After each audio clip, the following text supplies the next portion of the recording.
So I think it's about time for us to get started. So as everybody kind of gathers your breakfast up, can make your way back to your seats.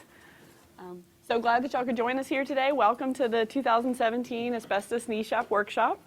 We used to have these fairly often, and we hadn't had one in a while, but we had an exciting topic to talk about, so we thought this was a good opportunity to bring them back. So my name's Lexan Murphy. I am a supervisor in the Permitting and Enforcement Division of Air Quality, and I'm also the supervisor over our Nisha program. So, so glad again that y'all could join us. So I wanted to talk to you a little bit about air quality before we jump into Nisha, or specifically Mecklenburg County's air quality program. And this is a great slide we have, especially because Danielle's in it. So I don't know if y'all know Danielle, but I wanted to make sure we featured her. You know, some of y'all, if you're contractors that work with demolitions and our Nisha program, that might be all you know us for. But we actually do a lot of other stuff here in Mecklenburg County Air Quality, or MCAC. If somebody says MCAC, you know what we're talking about, and don't just think we're saying something crazy. So we have 3 different programs within MCAC. First is Mobile Sources, and so that's actually a group that works to try to reduce air pollution from cars, trucks, and off-road equipment. We also have our monitoring group, and so that is the program that actually operates the monitoring equipment that measures air quality standards within this area and kind of determines whether we're in compliance with the National Ambient Air Quality Standards, or the NAAQS. So when you hear about orange days or red days or green days, a lot more green days lately, that's where that information is coming from, is that monitoring equipment that we maintain here within the county. And then we also have our Permitting and Enforcement Division. And so that program works to assist local businesses in complying with local, state, and federal rules. And so a lot of times how that's accomplished is through permitting. We permit sources within the county that have the potential to emit over certain levels of pollution, but that also is the area where our NESHAP program falls under. We don't actually issue permits for NESHAP. We just require you to submit notifications to us, and then we send you back approval emails. But it still falls within our permitting and enforcement group. So just to talk to you a little bit about MCAC's Asbestos NESHAP program, Mecklenburg County Air Quality is responsible for the implementation and enforcement of the Asbestos NESHAP regulation. And just in case you didn't know what NESHAP stood for, and you just always wondered where that came from, it is National Emission Standard for Hazardous Air Pollutants. So it's actually a federal rule. It comes from the Clean Air Act and from the EPA, and then we are designated the authority to enforce some of those air quality regulations from the Clean Air Act within Mecklenburg County. So that designation comes down from the EPA. So we have to pretty much enforce the rule, you know, as it is written, as it stands, which is kind of one of the problems we ran into when we, you know, we heard from people that you really wanted to be able to submit these NESHAP notifications electronically. And the problem was the way the rule is written, it specifically says you can submit a notification via email or via mail or hand delivery. So our hands were kind of tied. So we had to work with the EPA to come up with a system that met their requirements and would be considered equivalent to that wet ink signature that you would normally get by a hand delivered or a mailed copy. So wanted to make sure that you knew who our inspectors were with the NESHAP program. I don't know, you might have met them when you were coming in. We have Danielle Jones. She's our senior air quality specialist in the NESHAP program. And then we also have Yvonne Hernandez, who has relatively recently joined MCAC, and we are super excited to have her. And then you also, some of you might have seen Evan's name over the past few months when you were submitting notifications. He was helping us out and had been working with the NESHAP program previously, and he loved it so much he's here today, even though he didn't have to be. So you know how much Evan enjoyed working with y'all. So anyway, that's them. And then to talk about our program, I just wanted to highlight there in our box, we actually reviewed 456 NESHAP projects in 2016.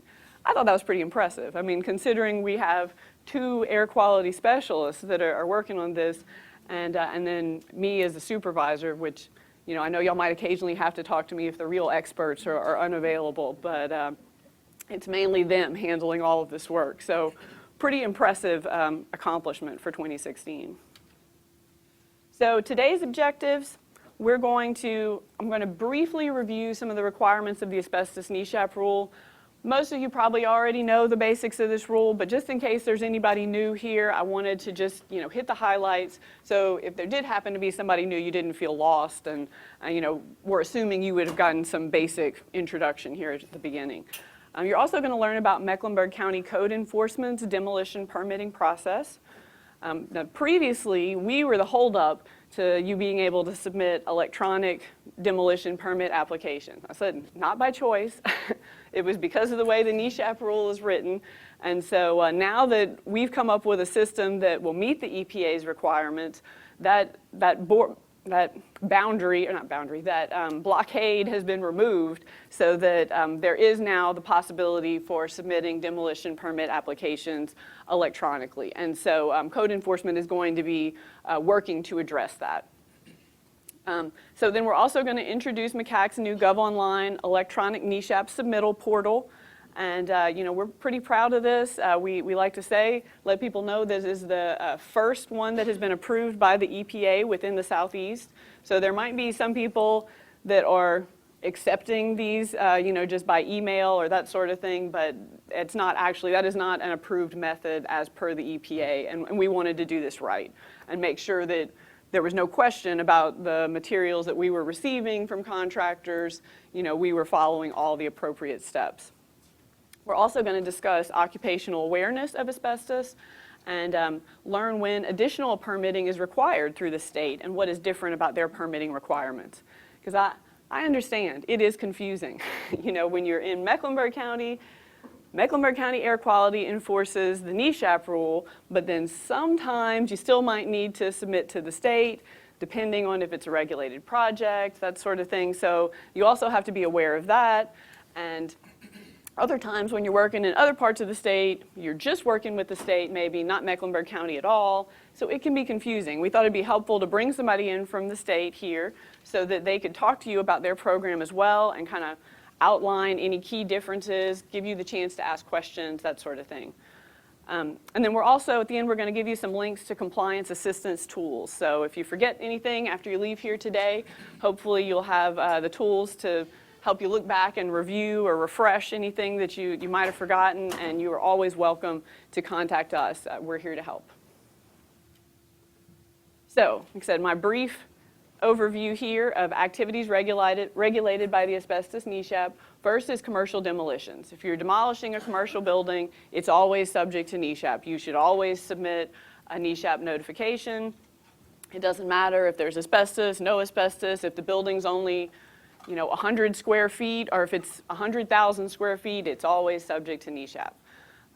Residential is also subject to NESHAP sometimes. Residential installation, so if there's more than one structure that's being demolished on the same block, then it would be subject to NESHAP. If it's a redevelopment project, so if it's one house or multiple houses that are being demolished with the intent of redeveloping that area into something else, like a shopping center or even a new subdivision development, or if there are redevelopment plans, then it would be subject. Intentional burns, even if you have just your one single family home and maybe you were like, wow, this is an awesome deal. I found out that the fire department would use my house for fire training practice, and so they'll burn it for me, and so I get it demolished for free, and that is true, but you still have to do an asbestos survey then, because then it creates more of a concern for public health if the structure's being burned, farther carry, more likely for it to become friable, so there's more health concerns. So in that case, you have to do an asbestos survey, submit the NESHAP notification, and if there's regulated asbestos, you would also have to remove it before the burn. So sometimes people find that depending on their house, it's not as good a deal as they thought it was. And then also renovations that are disturbing regulated quantities of friable asbestos-containing material. So it's not just demolitions that are subject to NESHAP. If you're doing a renovation that's going to disturb either 160 square feet, 260 linear feet, or 35 cubic feet of friable asbestos, then that would also be subject, and you'd need to submit a NESHAP notification for a renovation. Now, how to comply with the asbestos NESHAP, I kind of stole this image off of our brochure. So if you see our brochure later and you're like, huh, that looks familiar, that's why. But it's because I thought it was so great. So first of all, make sure you conduct a thorough inspection of all the building materials that may be disturbed by the work using an accredited North Carolina asbestos inspector. The inspection should determine if any of the materials contain asbestos. Determine the amount of friable asbestos. Based on the inspection, including the amount of non-friable ACM that will or may be made friable by the work. That's important too. Not just if it's friable right now, but maybe if it's category 2 material that the assumption is that will become friable during the demolition, you have to consider that too. Submit a NESHAP notification to MCAC. You have to do it at least 10 working days before the start date. And so if it's a regulated removal, it has to be 10 days before that renovation. If it's a non-regulated removal or there's no asbestos, it just has to be 10 working days before the demolition happens. And then make sure you remove any RACM or regulated asbestos-containing material in accordance with the NESHAP. Now there are some of the other groups that you're going to hear from today have kind of more strict requirements that you should also be in compliance with. But all the NESHAP rule really requires, which is what we enforce, is maintaining materials adequately wet, make sure they're handled with care, and then all of the practices that have to do with their package transport and disposal. Putting them in the clearly labeled bags, keeping them adequately wet while they're in transport to the landfill, making sure they're disposed of in a landfill that accepts hazardous materials, all that sort of stuff. Making sure that you're labeling the area when you're doing the removal. You have to have the asbestos signs out and everything has to be clearly labeled so there can't be somebody just wandering by and not realizing what's going on. So as I mentioned before, there are other agencies involved in the process. Mecklenburg County Code Enforcement, that's who does demolition permitting. So if you're applying for a demolition permit, that's where we get plugged in, is we would get added as a reviewer whenever it's a residential project that's subject to NESHAP, or for all commercial demolition applications, we get added as a reviewer so that we can make sure you're meeting our requirements too before that demolition happens. And then North Carolina Department of Health and Human Services, the Asbestos Lead Paint Division. So within Mecklenburg County, they would still be involved if it's a regulated renovation. So if you're removing or disturbing over those threshold quantities we talked about of regulated asbestos-containing material, then you will likely need to get a permit through the state as well. And you need to contact them separately. I know it would be great if we just were able to encompass all things needed for NESHAP, but it's the state's program and their rule, and so you will still need to work with them and get that permit through them separately. And then the North Carolina Department of Labor, or OSHA, they have rules that specifically speak to worker protections. And again, a lot of times these are going to be stronger regulations than ours because we're looking at it more from the public health perspective. What is the likelihood that the asbestos that's disturbed here is going to be spread in such a way as it could cause a public health concern? And they're dealing more with the individual workers' safety. The people that are actually disturbing this asbestos, they want to make sure that they're taken care of and they're safe in their actions. So that's it for me. Does anybody have any questions before we move on to our next speakers?